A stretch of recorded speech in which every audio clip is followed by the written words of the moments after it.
Hello learners, welcome to management classes with Pallavi. इस video में जो चैप्टर आपका 7th है सोर्सेज ऑफ फाइनेंस, उससे related I have prepared some important questions with their solutions. But video start करने से पहले आज मैं आपको दो फिनेंशियल टर्मिनोलॉजीज के बारे में बताऊंगी which is about the stocks and bonds. बहुत सारे लर्नर्स को अभी भी डाउट होगा या कन्फ्यूजन होगा what is the difference between stocks and bonds. तो जो बॉन्ड्स होते हैं वो हमेशा गवर्नमेंट इशू करती है और इसमें जो रिस्क फैक्टर होता है वो हमेशा लो होता है। ऐसा क्यों? क्योंकि इसमें जो बॉन्ड होल्डर है, जब वो अपना पैसा इन्वेस्ट कर रहा है तो उसको एक पर्टिकुलर टाइम पीरियड के बाद वो पैसा विद इंटरेस्ट यानी कि principal amount as well as interest दोनों ही उसको मिलते हैं। अब अगर बात करते हैं शेयर्स की, तो जो शेयर्स होते हैं ये स्मॉल यूनिट ऑफ कैपिटल होते हैं। जो भी कंपनी की कैपिटल होती है उसको स्मॉल स्मॉल पार्ट्स में डिवाइड कर दिया जाता है। अब ये जो पार्ट्स स्मॉल स्मॉल पार्ट्स होते हैं कैपिटल के, ये पब्लिक में को डिस्ट्रीब्यूट होते हैं। जब पब्लिक इसको परचेज कर लेती है या एक पर्टिकुलर इंडिविजुअल जो पब्लिक का है अगर वो इसको परचेज कर लेता है, ठीक है, तो वो क्या कहलाता है? वो शेयर होल्डर बन जाता है। ठीक है, शेयर होल्डर जो होते हैं वो टॉप मैनेजमेंट में आते हैं, टॉप लेवल में आते हैं। अब ये भी दो तरीके के होते हैं, equity share holders and preference share holders. अब equity shares and preference shares क्या होते हैं, तो इसके रिगार्डिंग मैंने अभी अपनी जो मेरी स्लाइड्स आएंगी उसके बारे में मैंने क्वेश्चन मेंशन करा है, मैं उसका सोल्यूशन आपको उसी में बताऊंगी। जो इंपॉर्टेंट क्वेश्चंस हैं वो डिस्कस कर लेते हैं विद द सॉल्यूशंस। तो फर्स्ट क्वेश्चन आपका आ जाता है, it is important for any person who wants to start a business to know about the different sources from where money can be raised, mention any 3 sources in detail. तो आपको बताना है yes और no में। तो obviously बात है yes, कोई भी बिजनेस स्टार्ट करने से पहले आपको कैपिटल अरेंज करनी होती है और उसके लिए ज़रूरी है कि आप कौन से सोर्स से वो कैपिटल एक्वायर करेंगे उसके बारे में जानना। ठीक है, तो वेरियस सोर्सेज होते हैं, उसके बारे में ऑलरेडी अपने मैंने जो नोट्स मैंने दिए हैं अपनी प्रीवियस वीडियोस में उसके बारे में मैंने उसमें डिस्कस कर रखा है और उन नोट्स की वीडियो मैंने नीचे डिस्क्रिप्शन बॉक्स में मेंशन कर रखी है, उसका लिंक मैंने नीचे डिस्क्रिप्शन बॉक्स में मेंशन कर रखा है। Next, a clear assessment of the financial needs and the identification of various sources of finance plays a significant role in running a business organisation. In the light of above statement explain the various financial needs of business. ठीक है, तो इसके बारे में मैंने part first में discuss कर रखा है कि फाइनेंशियल नीड्स क्या क्या हैं या क्यों एक ऑर्गेनाइजेशन को फाइनेंस की ज़रूरत पड़ती है। नेक्स्ट है, classify various sources of finance required by the companies with the help of a diagram. तो आपकी जो एनसीईआरटी बुक है उसमें फुल डायग्राम बना हुआ है, तो आपको सिर्फ डायग्राम की हेल्प से various sources of finance depict करने हैं। नेक्स्ट क्वेश्चन है, explain various terms with the help of examples, factoring, commercial papers, retained earnings, trade credit and lease financing. तो इन सारे पॉइंट्स का जो एक्सप्लेनेशन है विद इन एग्जांपल मैंने अपने नोट्स में मेंशन कर रखा है, उसका लिंक मैंने नीचे डिस्क्रिप्शन बॉक्स में मेंशन कर दिया है। नेक्स्ट स्लाइड पर मूव ऑन करेंगे, लेकिन उस पर मूव ऑन करने से पहले अगर अभी तक से आपने मेरा चैनल सब्सक्राइब नहीं किया है तो नीचे जो रेड कलर से सब्सक्राइब लिखा है उस पर क्लिक कर दीजिए और बेल आइकन को प्रेस कर दीजिए ताकि मेरे चैनल से रिलेटेड लेटेस्ट नोटिफिकेशंस आपको मिलती रहें टाइमली। नेक्स्ट क्वेश्चन आ जाता है, differentiate between equity shares and preference shares. Second है, difference between shares and debentures and third है, similarity between equity shares and preference shares. तो शेयर्स जैसे कि मैंने आपको बताया था ये स्मॉल यूनिट्स होती हैं कैपिटल की, ये शेयर्स पब्लिक में सर्कुलेट होते हैं और दो तरीके के शेयर होल्डर्स इसको परचेज करते हैं, preference share holders and equity share holders. Now if we talk about the difference among both the share holders, तो जो इक्विटी शेयर होल्डर्स होते हैं इनका जो रेट ऑफ डिविडेंड होता है वो फिक्स नहीं होता है और प्रेफरेंस शेयर होल्डर्स का फिक्स्ड होता है। प्लस प्रेफरेंस शेयर होल्डर्स जो होते हैं उनके पास प्रेफरेंशियल राइट होता है at the time of winding up and at the time of payment of dividend. मतलब कि जब डिविडेंड पे होगा प्रॉफिट में से तो सबसे पहला डिविडेंड जो फिक्स रहता है वो इन लोगों को ही मिलता है, प्रेफरेंस शेयर होल्डर्स को, और उसके बाद इक्विटी शेयर होल्डर्स को मिलता है और उनका डिविडेंड फिक्स नहीं होता है। और वाइंडिंग अप के समय भी पहले प्रेफरेंस शेयर होल्डर्स को उनकी कैपिटल रिटर्न होती है, उसके बाद इक्विटी शेयर होल्डर्स को उनकी कैपिटल रिटर्न होती है। हाँ, अगर हम वोटिंग राइट्स की बात करते हैं तो इक्विटी शेयर होल्डर्स को वोटिंग राइट्स हैं मैनेजमेंट में as compare to preference share holders जिनको वोटिंग राइट्स नहीं हैं। अब नेक्स्ट हम बात करेंगे difference in shares and debentures. तो सबसे मेन थिंग इसमें ये ध्यान रखिए कि जो शेयर्स होते हैं वो शेयर होल्डर्स खरीदते हैं, और जो डिबेंचर्स होते हैं या मतलब सॉरी डिबेंचर होल्डर्स होते हैं उनको हम क्रेडिटर्स कहते हैं।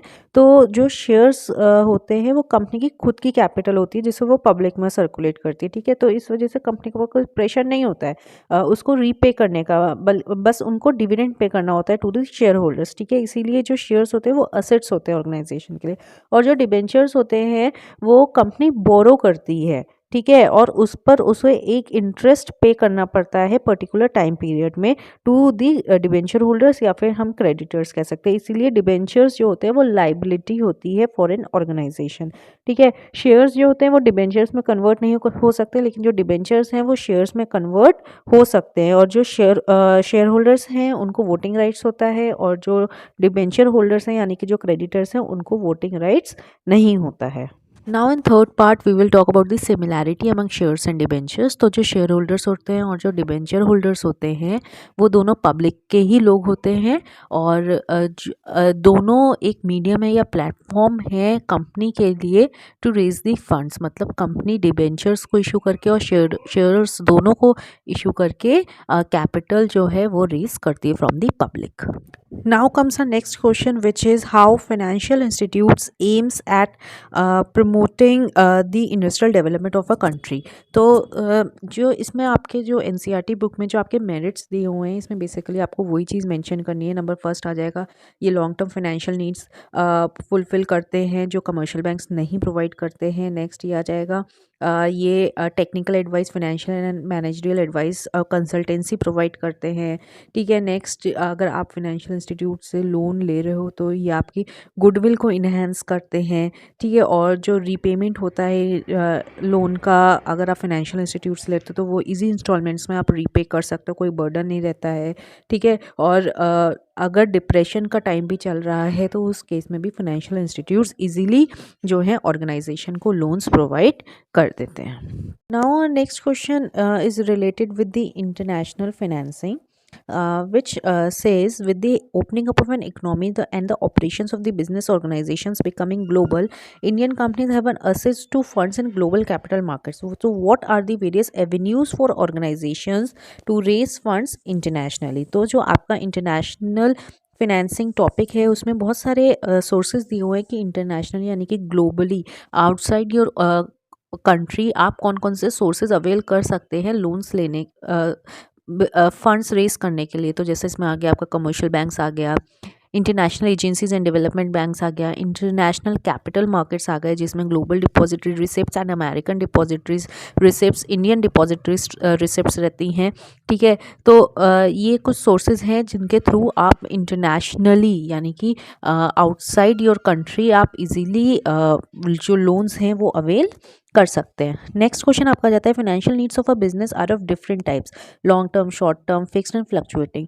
Therefore business firms resort to different types of sources for raising funds. What are the factors that effect the choice of the source of funds. मतलब कि आपको time to time different types के finance की requirement पड़ती है, कभी आपको short term finance की रिक्वायरमेंट कब पड़ती है, कभी लॉन्ग टर्म, कभी मीडियम टर्म। तो ऐसे कौन कौन से फैक्टर्स हैं जो आपको ध्यान में देने चाहिए while selecting these sources of finance. तो इसमें जैसे आपके आ जाएंगे कॉस्ट आ जाएंगे, form of organisation and legal structure आ जाएगा, financial strength and stability of operations आ जाएंगे, रिस्क प्रोफाइल आ जाएगी of various sources of finance and so on, ठीक है। तो इसके बारे में मैंने अपने नोट्स में मेंशन कर रखा है और उसका लिंक मैंने नीचे डिस्क्रिप्शन बॉक्स में मेंशन कर रखा है। नेक्स्ट क्वेश्चन आ जाएगा what is the difference between internal and external sources of raising funds. तो दो सोर्सेज होते हैं, internal as well as external sources to raise the funds. जो आपका डायग्राम बुक में मेंशन है उसमें एक बेसिस है on the basis of sources of generation, internal sources and external sources. तो इंटरनल सोर्सेज वो होते हैं जो कंपनी के विद इन होते हैं, जैसे कि जो कंपनी का प्रॉफिट आया उसी को इसने यूज़ कर लिया, मतलब अपनी खुद की कैपिटल उसने यूज़ कर ली। तो इसमें कौन कौन से आ गए आपके रिटेन अर्निंग्स आ गए एंड इक्विटी शेयर्स आ गए, क्योंकि दोनों में कंपनी की खुद की कैपिटल यूटिलाइज होती है। और एक्सटर्नल सोर्सेज कहाँ होते हैं, जब कंपनी जो है फंड्स रेज करती है by making the use of external sources, मतलब आउटसाइड द ऑर्गेनाइजेशन, जैसे फाइनेंशियल इंस्टीट्यूट्स की हेल्प ले रही है, बैंक्स की हेल्प ले रही है, ठीक है, पब्लिक डिपॉजिट्स की हेल्प ले रही है, डिबेंचर्स की हेल्प ले रही है, commercial papers, trade credit, factoring and so on. तो वो आपके आ जाते हैं एक्सटर्नल सोर्सेज में, वो आपके आ जाते हैं। नेक्स्ट है name two sources of funds under owners fund. Owners fund कौन कौन से हो गए कि जो ओनर्स के खुद के रहते हैं, मतलब जिसमें वो जो फंड होता है वो अपने ही फंड को रेज करता है, तो वो आपके रिटेन प्रॉफिट्स हो गए एज वेल एज आपके इक्विटी शेयर्स हो गए। नेक्स्ट है what is working capital requirement and fixed capital requirement. तो जो डे टू डे वर्किंग के लिए आपको चाहिए रहती है, ठीक है, उसको हम बोलते हैं वर्किंग कैपिटल रिक्वायरमेंट, और जिसमें ह्यूज अमाउंट लगता है, ठीक है, और ज़्यादा इन्वेस्टमेंट होती है और लॉन्ग पीरियड के लिए इन्वेस्टमेंट होती है, उसको हम फिक्स्ड कैपिटल रिक्वायरमेंट बोलते हैं। जैसे कि आपको कोई लैंड खरीदना है, कोई मशीनरी खरीदनी है, तो इसमें कैपिटल जो है आपकी इन्वेस्ट ज़्यादा होती है और ज़्यादा समय के लिए होती है, ठीक है। और वर्किंग कैपिटल जिसमें आपको स्मॉल स्मॉल कैपिटल की रिक्वायरमेंट रहती है और टाइम टू टाइम रिक्वायरमेंट रहती है, not for the long period of time, ठीक है। नेक्स्ट है under factoring arrangement what is the role of a factor. तो फैक्टरिंग के बारे में मैंने बहुत ही क्लियरली विद इन एग्जाम्पल बहुत कोशिश करी है कि मैं आप लोगों को अच्छी तरीके से एक्सप्लेन कर पाऊँ। तो उसके बारे में मैंने नीचे अपनी वीडियो में मेंशन कर रखा है, आप उसमें से जाके फैक्टरिंग का पूरा डिस्क्रिप्शन ले सकते हैं। एंड आई होप कि आपको जो फैक्टरिंग है वो थोड़ा टिपिकल टर्मिनोलॉजी है, लेकिन अगर आप उसको अच्छी तरीके से समझ लेंगे तो वो बहुत ही ईजी है। एंड आई होप कि मैंने उसको अच्छे से एक्सप्लेन करने की कोशिश की है। नेक्स्ट है the maturity period of a commercial paper usually ranges from. तो इसमें आप 20 to 40 days, 60 to 90 days, 120 to 365 days और 90 to 364 days. So the answer is option number D, 90 to 364 days. Next question आ जाएगा under the lease agreement the lessee gets the right to share profits earned by the lessor, participate in the management of the organization, use the asset for a specified period और sell the assets। तो इसमें जो answer आपका आएगा वो आएगा option number C, use the assets for a specified period. So ये कुछ इंपॉर्टेंट क्वेश्चन थे from the chapter sources of finance. I hope मैंने सारे क्वेश्चंस कवर करने की कोशिश करी है विद द सॉल्यूशंस। और अगर आप प्रीवियस ईयर के भी क्वेश्चंस उठाएंगे, क्वेश्चन पेपर्स देखेंगे, तो इसी टाइप के क्वेश्चंस पूछे गए, बस मे बी हो सकता है कि थोड़े से लैंग्वेज डिफरेंट हो, लेकिन जो क्वेश्चंस का मेन जो इंपॉर्टेंट क्वेश्चंस का फोकस रहता है इस चैप्टर पे वो इन्हीं टॉपिक्स से रिलेटेड रहता है। So that's all about today. I hope आपको मेरी वीडियो पसंद आई। सब पसंद आए तो प्लीज़ इसे लाइक करें, शेयर करें, कमेंट करें, कोई भी क्वेरी है, and don't forget to subscribe my channel. Thank you so much.